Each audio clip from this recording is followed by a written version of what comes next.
তখন বেশ গভীর। রাতের শেষ ট্রেন হর্ন দিতে দিতে এগিয়ে আসছে। হর্নের আওয়াজে চারিদিকের নীরবতা কিছুটা সময়ের জন্য ছিন্ন হলেও তা ক্ষণস্থায়ী। কালো রাতের গভীরতা আর নীরবতা এতটাই যে তার থেকে মুক্তি পাওয়া অতটা সোজা নয়। ট্রেনটি এগিয়ে আসতে আসতে হঠাৎ থেমে যায়। ট্রেনের ভেতরের আলোগুলি জ্বলতে নিভতে থাকে। ট্রেনের ভেতরে গুটি কয়েক লোক বসে আছে। ট্রেনটা এমনভাবে হঠাৎ থেমে গেল কেন? আর আলোগুলোই এরকম দপদপ করছে কেন? আজ অমাবস্যা রাত, আর এই রাতে এখানে ট্রেন থেমে গেছে, মানে বিপদ আছে। বিপদ আছে? কেমন বিপদ? ওই যে দূরের বেলগাছটা, ওখানেই বিপদ আছে। আরে কেমন বিপদের কথা বলছেন আপনি? এমন রাতে একদম ওদের নাম করবেন না, এ শুনতে পারলে বিপদ আছে আপনার। আমি তো কিছুই বুঝতে পারছি না, কি সব যেন বলছেন আপনি। আপনি মনে হচ্ছে এদিকে নতুন, তাই না? ঠিক তাই। রাতে, বিশেষ করে অমাবস্যার রাতে যদি এখানে ট্রেন থেমে যায়, তাহলে বুঝতে হবে তেনারা আজকে জেগে উঠেছে। কালো ছায়া দেখেই ড্রাইভার ট্রেন থামায়, আর যত সময় কালো ছায়া থাকে তত সময় ট্রেন আর এগোবে না। ওরা গেলেই ট্রেন যাবে। চুপ করে বসে থাকুন। আপনি কি খুব ভূতের গল্প পড়েন? এইসব মন গড়া গল্প শোনাচ্ছেন? এটা কোনো মন গড়া নয়, একদম সত্যি ঘটনা। কই দেখি তো বাইরে কেমন ছায়া আছে। আরে না না, যাবেন না। কই, চারিদিক তো দেখছি, কই কালো ছায়া? কোথাও তো দেখতে পাচ্ছি না। বলতে বলতে লোকটি অন্ধকারে এগিয়ে যায় বেলগাছটার দিকে।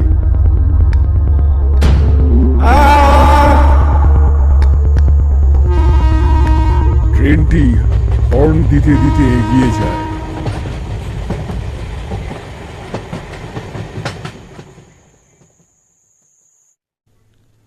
আজকে আমি একটা প্ল্যাটফর্মের কথা বলবো, যেখান থেকে বিগ উইন করতে পারবে শুধু একটা ক্লিক করেই। এই প্ল্যাটফর্ম হলো পিনআপ, যেখান থেকে তুমি স্লটস, পকার, ব্ল্যাক জ্যাক, জেটেক্সের মতো তোমরা ফেভারিট গেম খেলতে পারবে।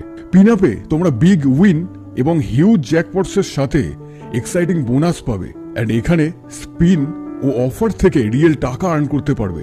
এখানে 24x7 customer support and secure payment available আছে, যেখান থেকে সিকিউর অ্যান্ড স্ক্যামলেস গেমিং এক্সপিরিয়েন্স করতে পারবে। আমার প্রোমো কোড লাকি ইন থেকে এখনই সাইন আপ করলে প্রথম ডিপোজিটে 150% বোনাস পাবে। আর একটা সিক্রেট বলছি তোমাদের, এখানে আমার দুটো ফেভারিট গেম আছে, জেটেক্স অ্যান্ড ডর্ক ইউনিট, যেখান থেকে আমি একটু আগে বিগ উইন করেছি। আর নিউ ইউজার্সের জন্য হিউজ ওয়েলকাম বোনাস পাবে, যেমন up to 4.5 lakh rupees, 250 free spins. তাহলে উইনার হওয়ার চান্স মিস করো না, তাড়াতাড়ি কমেন্ট পিনে ক্লিক করো অ্যান্ড আর্নিং স্টার্ট করো। চাষের কাজ শেষ করে গয়েশপুর গ্রামের কজন জমির এক কোণে বসে কিছুটা জিরিয়ে নিচ্ছে। এটা তাদের প্রতিদিনকার রুটিন। সন্ধ্যা থেকে শুরু করে ঘন্টা 2-3 বিভিন্ন রকম গল্প, আড্ডা ও তাদের মনের সুখ দুঃখের কথা বলে বাড়িতে ফেরে। মৃদু ঠান্ডা হাওয়া বইছে, আর সেখানে বসে তিনজন গল্প শুরু করে। দূরে জঙ্গল থেকে ভেসে আসছে জংলি কুকুরের আওয়াজ।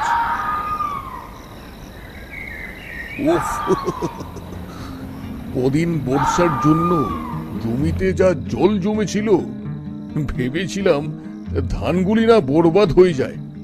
ভীষণ চিন্তায় পড়ে গেছিলাম। তাও তো আজকে সকাল থেকে রোদ ওঠার জন্য কাজটা অনেক তাড়াতাড়ি হলো। এখন আর চিন্তা নেই, এবারের মতো ধান বেচে ঘরে কিছু টাকা তুলতে পারবো। ঈশ্বরের অশেষ আশীর্বাদ। তিনজন এরপর আরো বিভিন্ন রকম আলোচনা করতে থাকে। এরই মধ্যে শীতল বলে ওঠে, আজকের সারাদিনের ভীষণ পরিশ্রমে পেটের মধ্যে ছুঁচো ছোটাছুটি করছে। উফ, খুব খিদে পেয়েছে। রমেশ, আজকে সন্ধ্যার খাবার তোর আনার কথা ছিল না? এনেছিস তো? আনবো না আবার? সন্ধ্যার সময় কিছু পেটে না পড়লে আড্ডা তো জমে না। মেয়ে তো পুটুলিতে করে বিকেলেই খাবার দিয়ে গেছিল, দেখি কি আছে। রমেশ এরপর লাল পুটুলিটা খোলে। বাহ, দারুণ জিনিস তো। পেয়ারা আর বেল মাখা, লঙ্কা কাসুন্দি দিয়ে, বাহ বাহ। আর দেরি নয়, আর দেরি নয়, এত ভালো খাবার বেশি সময় ফেলে রাখতে নেই। রমেশ, গোপাল আর শীতল মনের সুখে কচকচ করে কামড়ে কামড়ে খেতে থাকে পেয়ারা আর বেল মাখা। দারুণ দারুণ, দারুণ দারুণ হয়েছে। খাবার শেষ করে তিনজন ঢক ঢক করে ঠান্ডা জল খেতেই সারা দিনের সব ক্লান্তি নিমেষে দূরে চলে যায়।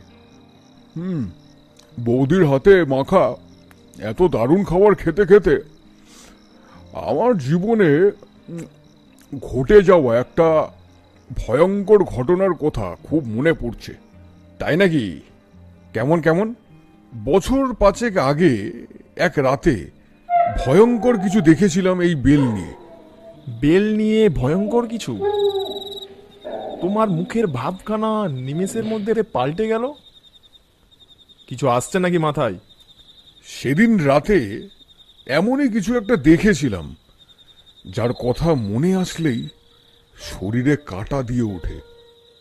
কথাটা বলেই শীতল সন্ধ্যার অন্ধকারের দিকে কিছু সময় একভাবে তাকিয়ে থাকে, যেন অন্ধকারের ভিতরেই সেই ভয়ঙ্কর কিছুকে অনুভব করছে। কি হলো শীতল, তুমি অমন ভাবে অন্ধকারের দিকে তাকিয়ে আছো কেন? যদি ঘটনাটা বলতে গেলে তোমার কোনো কষ্ট হয় তাহলে দরকার নেই, ছেড়ে দাও। না না, তেমন কিছু নয়। ঘটনাটা তোমাদের শোনালে আমারও কিছুটা হালকা লাগবে। কেমন একটা ভূতের গন্ধ পাচ্ছি যেন। তোমার মুখ দেখে তেমনই মনে হচ্ছে। তাহলে আর দেরি কেন? এমন সন্ধ্যাতে এত ভালো খাবার পর এমনই তো এক ঘটনা জানতে চাই। সেদিন সত্যি যা ঘটেছিল তা যেন আজও আমার চোখে ভাসছে, আর সেটাই তোমাদের বলতে চলেছি। তবে শোনো।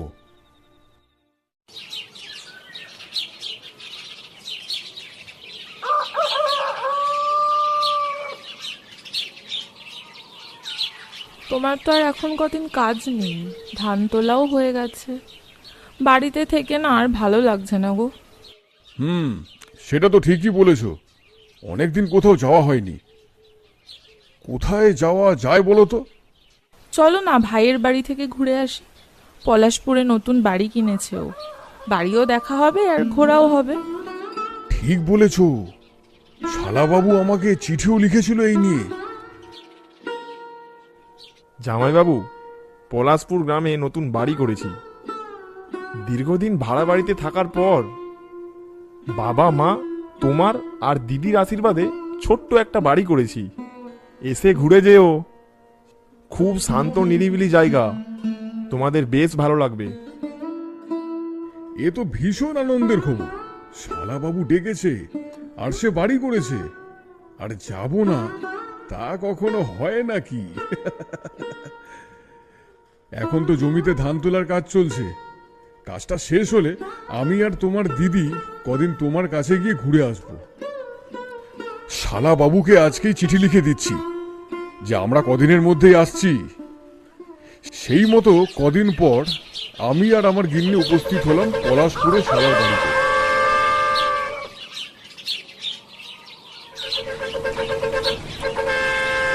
সত্যি এক মনোরম পরিবেশ, চারিদিকে গাছপালা ঘেরা নিরিবিলি জায়গা। গেলেই মনটা ভালো হয়ে যায়। জামাইবাবু, দিদি, কেমন লাগলো বললে না তো? অপূর্ব হয়েছে, অপূর্ব। সত্যি ভাই, খুব সুন্দর হয়েছে। শালার বাড়িতে পৌঁছানোর পর সেদিন সন্ধ্যাবেলায় বাড়ির বারান্দায় বসে বিভিন্ন রকম গল্প করছি। শালাবাবু, সত্যি তোমার এখানে এসে খুব ভালো লাগছে। কি সুন্দর গাছপালাতে ঘেরা বাড়ি। বাহ, শুনেও শান্তি পেলাম। আচ্ছা, আরেকটা কথা, আমাদের যে নেশাটা রয়েছে না, তো এখানে তেমন কোনো সন্ধান পেলে? এমন নিরিবিলি পরিবেশে একটা দুটো জায়গা তো পেলেও পাওয়া যেতে পারে, তাই তো নাকি? একদম জামাইবাবু, আমি ওটাই তোমাকে বলতে যাচ্ছিলাম। এখানে আসার কদিন পরই ওরকম একটা জায়গার সন্ধানও পেয়েছি আমি। তাই নাকি? কোথায় কোথায়? গ্রামের শেষে রেল লাইনের পাশে একটা বেল গাছ আছে, ওখানে নাকি তেনারা থাকেন। বলো কি? কেউ দেখেছে নাকি? অনেকেই দেখেছে। ওই গাছের পাকা বেল নাকি খেতে খুব ভালো। যারা একবার খেয়েছিল তাদের মুখে এখনো লেগে আছে। কিন্তু কি কি বলো বলো। শোনা যায় রাতে পাকা বেল টপাটপ পড়ে, কিন্তু অনেকেই দেখেছে কিছু কালো ছায়া সেগুলো কুড়িয়ে পাশের বট গাছে চলে যায়।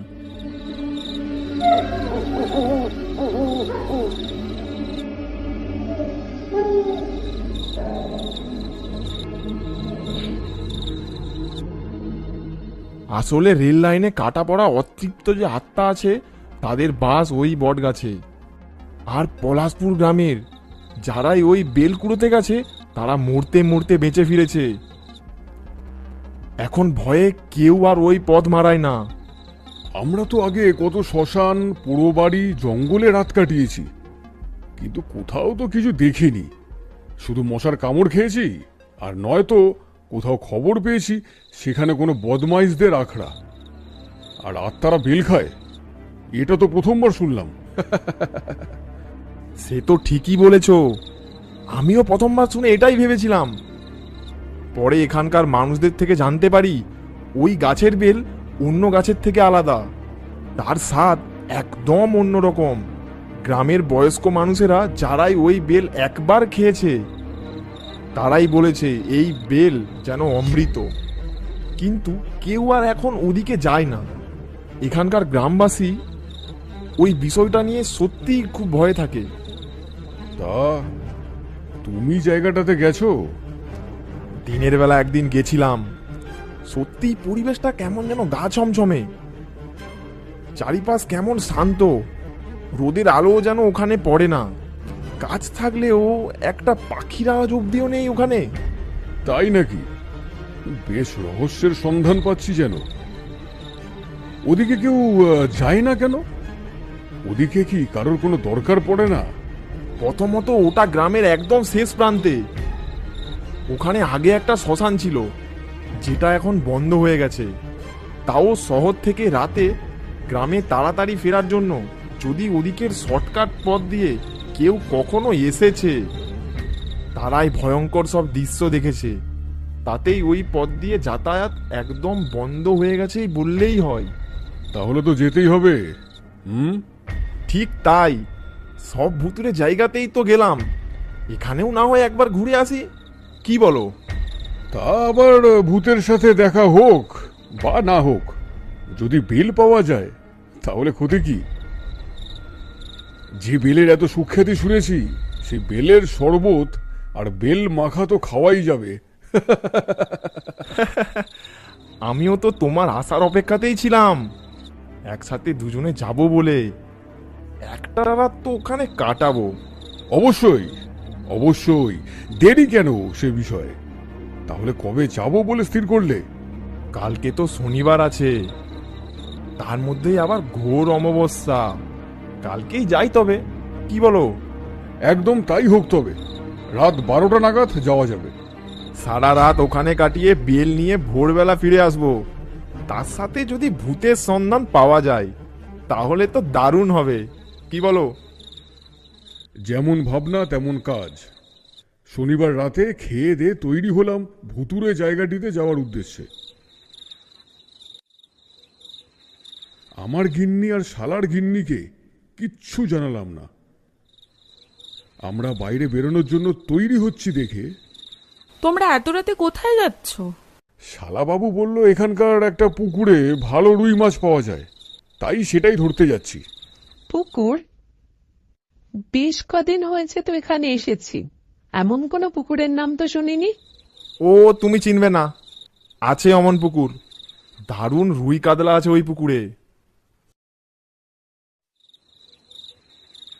ধরতে পারলে দারুণ খাওয়া যাবে। আর বেশি দেরি করা যাবে না, আকাশের অবস্থা সেরকম একটা ভালো নয়। বেশি জোরে বৃষ্টি শুরু হলে যেতে অসুবিধে হবে। আমরা বরং এবার রওনা দিচ্ছি, তোমরা নিশ্চিন্তে ঘুমিয়ে পড়ো, আমরা ভোরের দিকেই ফিরে আসব। আমি আর শালা রওনা দিলাম পলাশপুর গ্রামের শেষে সেই রেল লাইনের উদ্দেশ্যে। সেদিন সন্ধ্যা থেকেই ঝিরঝির করে বৃষ্টি চলছিল।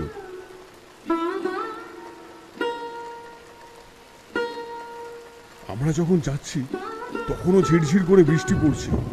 মেঠো পথ ধরে এগিয়ে চলেছি সেদিকে।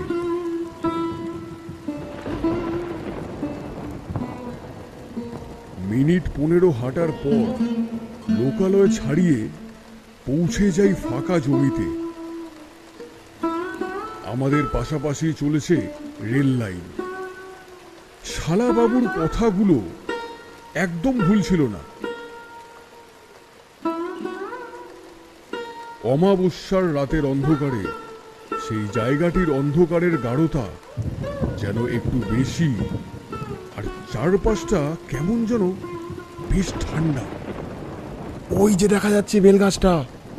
শালার দেখানো আঙুলের দিকে আমি দেখলাম কিছুটা দূরেই একটা বেশ বড় আকারের বেল গাছ।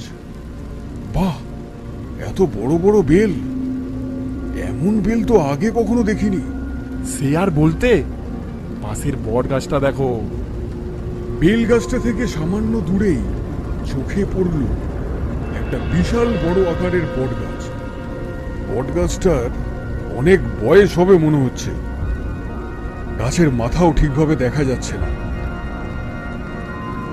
ঠিকই বলেছিলে, আরো অন্যান্য জায়গাতে গেছি, কিন্তু এই জায়গাটার মধ্যে অন্যরকম কিছু একটা আছে। বলেছিলাম না তোমাকে। আপাতত চলো, গিয়ে বট গাছটার নিচেই বসে পড়ি। আমি আর শালা বটগাছটার দিকে এগিয়ে গেলাম। এর মাঝেই কাঁচা রাস্তার পাশ দিয়েই এঁকে বেঁকে চলে যাওয়া রেল লাইন দিয়ে রাতের শেষ ট্রেন হর্ন দিতে দিতে চলে যায়।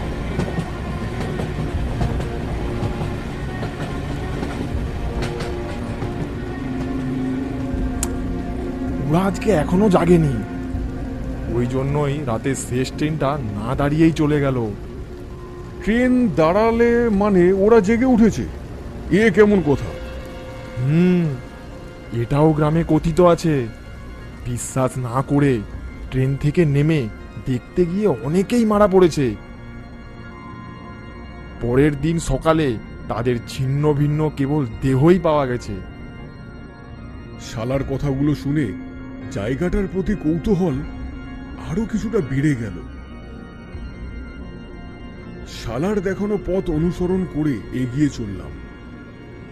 অন্ধকারে কেবল আমি আর শালা, যেন পৃথিবীতে আমরা দুজনেই বেঁচে আছি।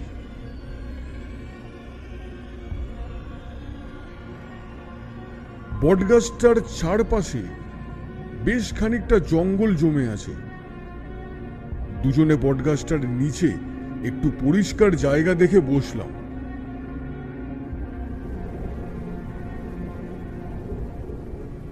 মাঝে মাঝেই সনসন শব্দ করে হাওয়া বয়ে যাচ্ছে কানের পাশ দিয়ে। অন্ধকার বেশ জমাট, তা বসে আছি ঘন্টাখানেক হবে। অন্ধকারে চোখ সয়ে গেছে ততক্ষণে হঠাৎ মনে হলো বটগাছের ডালগুলো কেমন যেন আচমকাই নড়ে উঠল।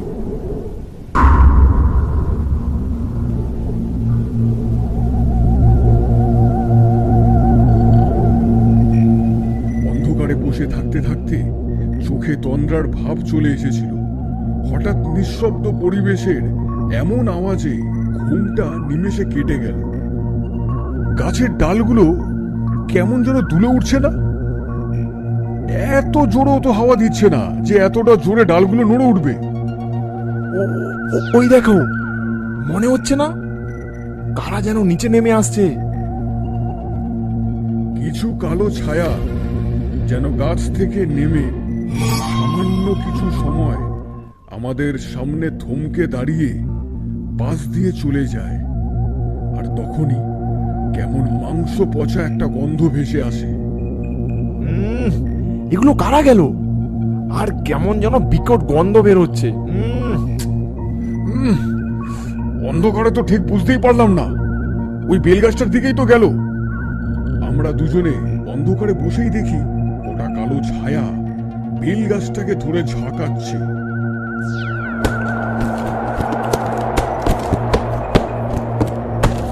গাছ থেকে টপ টপ করে পাকা বেল নিচে পড়ছে। এরা নির্ঘাত কোনো চোর, এই গাছেই লুকিয়ে থাকে। যেই রাত হয়েছে অমনি বেলগুলি চুরি করছে।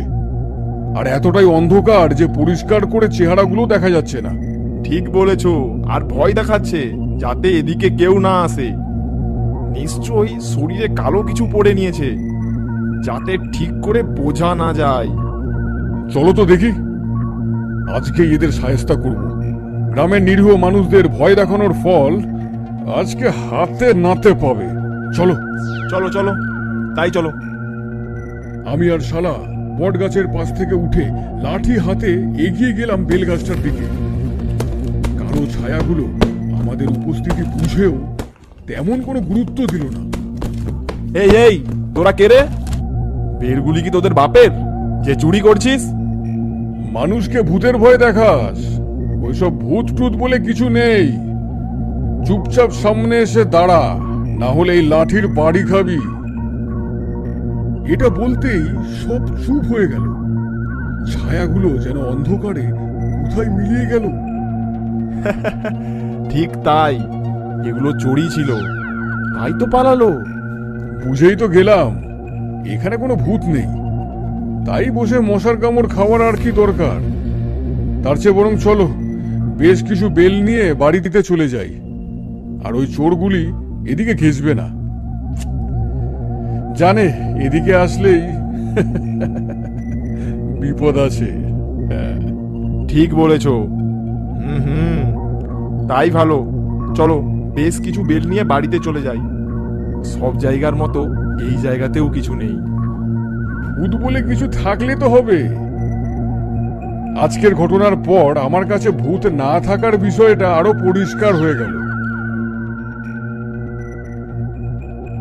আমি আর শালা বেল গাছটার কাছে গিয়ে দেখি বেশ কটা বেল নিচে পড়ে আছে। আমি গাছটাকে নাড়া দিচ্ছি, আরো কটা পড়ুক না। গামছাতে বেঁধে একসাথে অনেকগুলোকে নিয়ে যাওয়া যাবে, কি বলো? তাই করো জামাইবাবু, তাই করো। বেল গাছটা নাড়া দিতেই বট গাছটার দিক থেকে বিকট হাসি ভেসে আসে।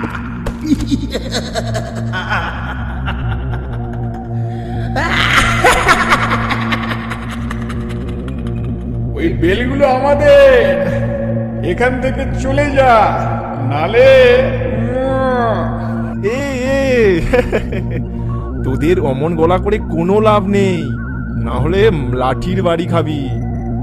এমন সময় বট গাছের দিক থেকে, আমরা তো চোর, আমাদের দেখবি না তোরা, এই বলে বট গাছটার থেকে ওটা কালো ছায়া আবার আমাদের দিকে এগিয়ে আসে। একটা কালো ছায়া অন্ধকারেই দাঁড়িয়ে শালাকে বলে, তোর হাতে ওটা কি রে? শালা মাথা উঁচু করে হাতটাকে তুলে বলল, কেন রে?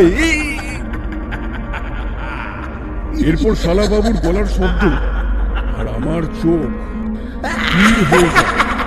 কারণ দেখি শালা বাবুর হাতে বেলের বদলে একটা শরীরহীন কাটা মুন্ডু, যার চোখ দুটো নেই, সেখানে কালো বড় দুখানা গর্ত, তার সামনে দাঁড়িয়ে মুন্ডুহীন একটা শরীর। মুন্ডুহীন শরীরটার জায়গায় জায়গায় মাংস উঠে গেছে, যেমন অনেক দিন শরীর পড়ে থাকার পর তাতে যেমন পচন ধরে, ঠিক সেরকম। শরীরটা ধীরে ধীরে হাত দুটো তুলে এগিয়ে যাচ্ছে শালাবাবুর দিকে। আর আমার পেছনের বেল গাছে উল্টো হয়ে ঝুলছে একটা কঙ্কাল, যার হাত দুখানা নেই। আর বিকট ভাবে হাসছে।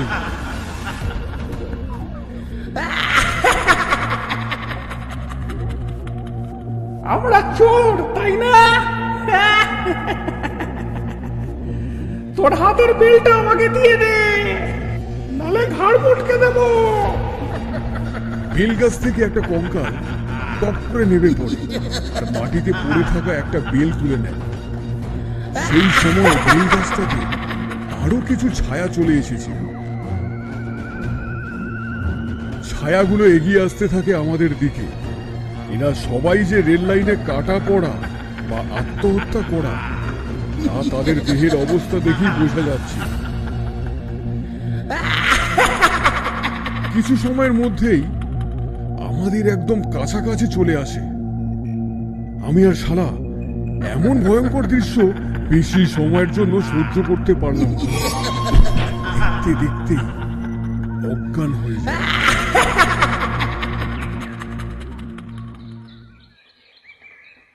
পরের দিন সকালে চোখ খুলে দুজনে দেখি বেল গাছের নিচে পড়ে আছি, আর পাশে পড়ে আছে ফাঁকা বেলের খোল। চারপাশে কেউ কোথাও নেই, কেবল পুরো বট গাছের উঁচু অন্ধকারের ডালগুলি আপনা থেকেই নড়ে ওঠে। আমি আর শালাবাবু নিজেকে কোনো মতে সামলে নিই। শালাবাবু, এখানে আর বেশি সময় থাকা ঠিক হবে না। গ্রামের সবাই যে সত্যি কথা বলে তা বিশ্বাস হলো। আর কালকে রাতের ঘটনার পর এটাও বুঝতে পারলাম সত্যি আত্মা বলে কিছু আছে। কোনো মতে আমরা দুজনে বাড়িতে ফিরে আসি। যদিও গিন্নিকে আর কিছুই বলিনি। মাছের কথা জিজ্ঞেস করবে বলে বাজার থেকেই কটা বড় সাইজের মাছ নিয়ে যাই।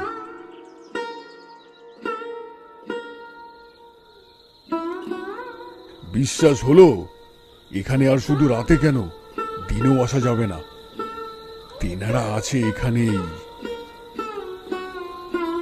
শীতল তার অতীতের পাতা থেকে ঘটনা বলা শেষ করে। রমেশ আর গোপাল এক রকম ভাবে শীতলের দিকে ভয়ার্ত দৃষ্টিতে তাকিয়ে থাকে, কোনো কথা বলতে পারে না।